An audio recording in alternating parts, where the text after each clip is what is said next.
Pay close attention. What you are seeing today is fulfilling Bible prophecy.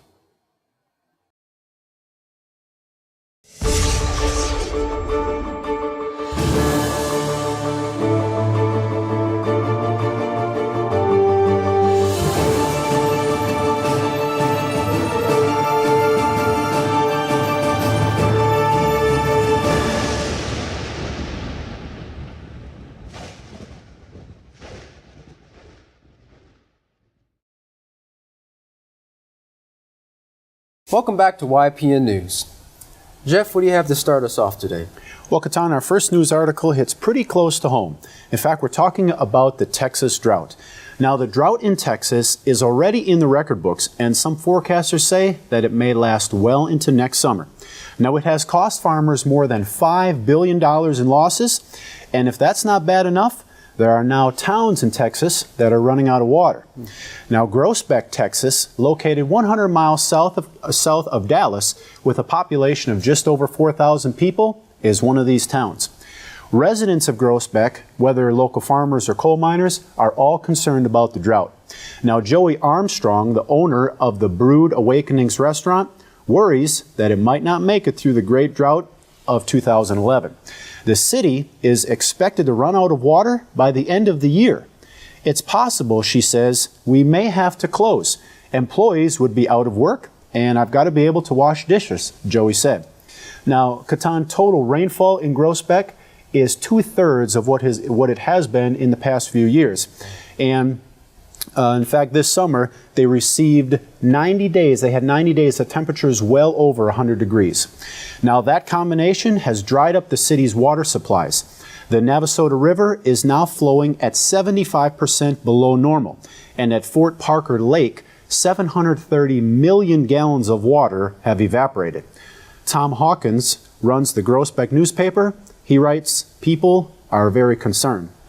But Katan, the water supply in Texas is not the only thing that's running low these days. What about our economy?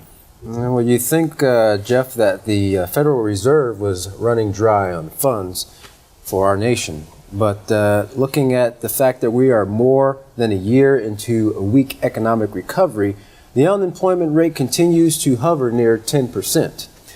There are currently millions of Americans who have been out of work for more than a year, taking a severe financial and often emotional blow. Now, in Pennsylvania, an unemployed sales manager has cut back on everything from food to medication and can no longer support his disabled mother. One frustrated man said, "I've been looking for work almost every day, and I'm just not getting anywhere." This story reminds me of the family that we reported on in North Carolina, who's a part of that growing trend of the shrinking middle class. For many of these people, it just seems like there's no light at the end of the tunnel. Well, Katan, for more than 1,000 people packed the Central Quad at the University of California, Davis, outraged by what took place there during a recent protest. Students were actually protesting tuition hikes and part of the increasing Occupy movement. Now, when police tried to move the students sat down. One student reported, just before the police officer sprayed us with pepper spray, he stepped over us and we did not impede him at all. He shook up a can of pepper spray and held it up to the crowd. I had my eyes closed, he said, and then all hell broke loose. Now, police reported that they felt surrounded and therefore, after warning the students, 2 officers shot pepper spray directly in the face of more than a dozen protesters. One student said, "My entire body was eventually covered in pepper spray. I was coughing up blood. I was puking." Now, this is the most recent example of police using pepper spray on Occupy protesters. An 84-year-old woman, who I'm sure the police felt very threatened by, was sprayed in Seattle, Washington. And in Portland, Oregon, Liz Nichols got a face full of pepper spray at close range. She said, "I felt like my face and my ears were on fire." Katan, but I know that's not the only example of police using pepper spray on people. No, it's not, Jeff. From an occupation that started at Wall Street to an occupation that's continued at Walmart, this past year's Black Friday madness has taken a very dark turn in some places. In fact, there was violence. lots of violence and confrontations among shoppers in a seasonal frenzy at crowded stores. Now, to my best of my understanding, I thought this was a time period when there was supposed to be peace on earth. Peace on earth and goodwill toward men, I guess the saying goes. Well, their goodwill brought forth incidents that have included people pulling out weapons, guns, pepper spray, and a taser, all for the official kickoff of the holiday season.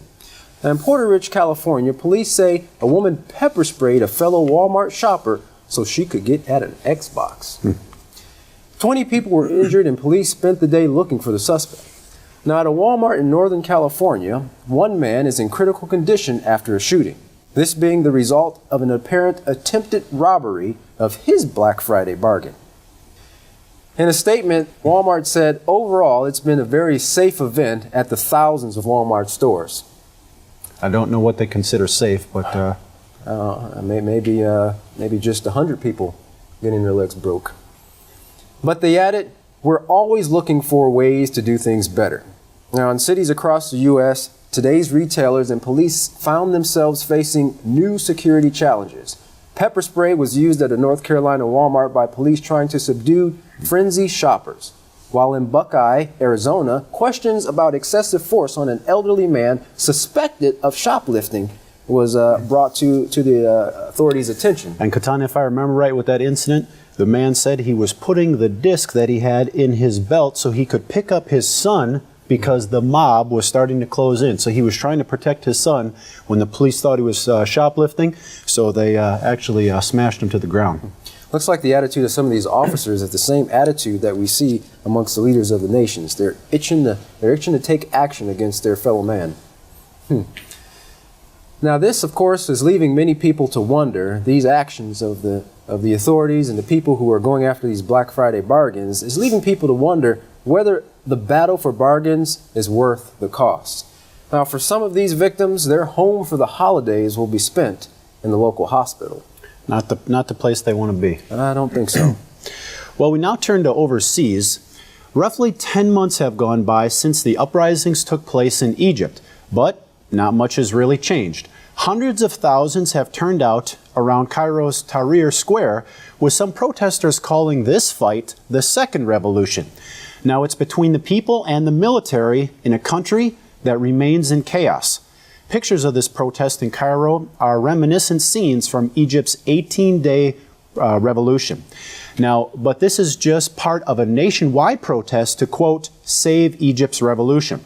Now, more than 1 million people estimated across the country, including the coastal city of Alexandria and elsewhere, joined in these protests. After growing international criticism, including from the White House, Egypt's military rulers appointed a new prime minister on Friday, Kamel al-Ganzouri, a 78-year-old politician. Now, once served as a prime minister in the former regime of ousted President Mubarak. That's why, a woman says, the new appointment represents the past. Why is the military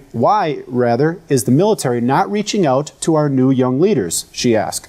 Now, another person says, it's a new prime minister, but the same old problem.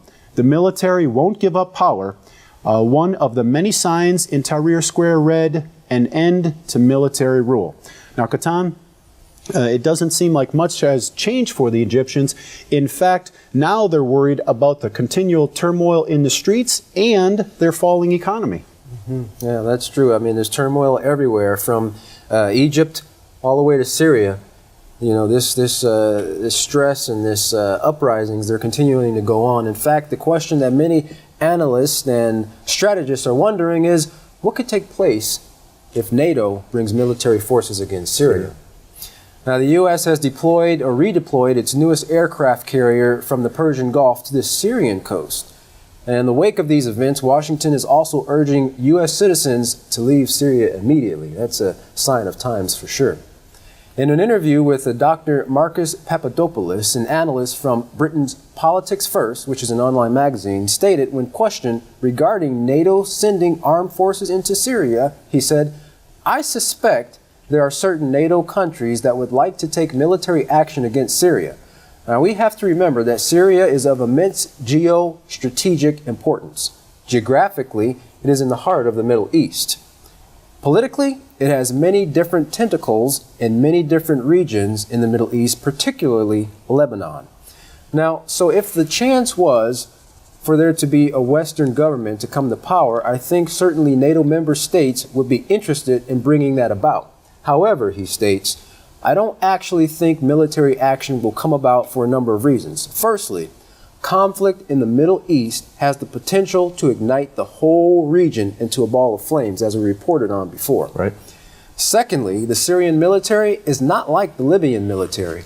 The Syrian military is one of the most powerful, one of the largest regions equipped with state-of-the-art weapon systems.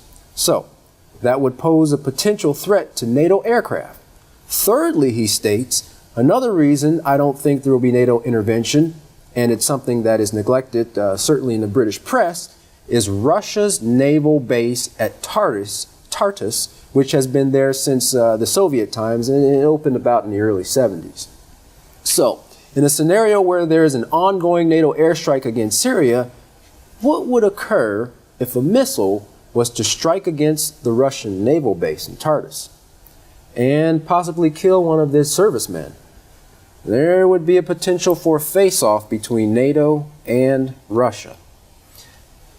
The nations are surely coming or chomping at the bits here, it seems like, to start this war that's going to pretty much burn the earth, as we see in the prophecies shown in Isaiah and Revelations, Jeff. That's right.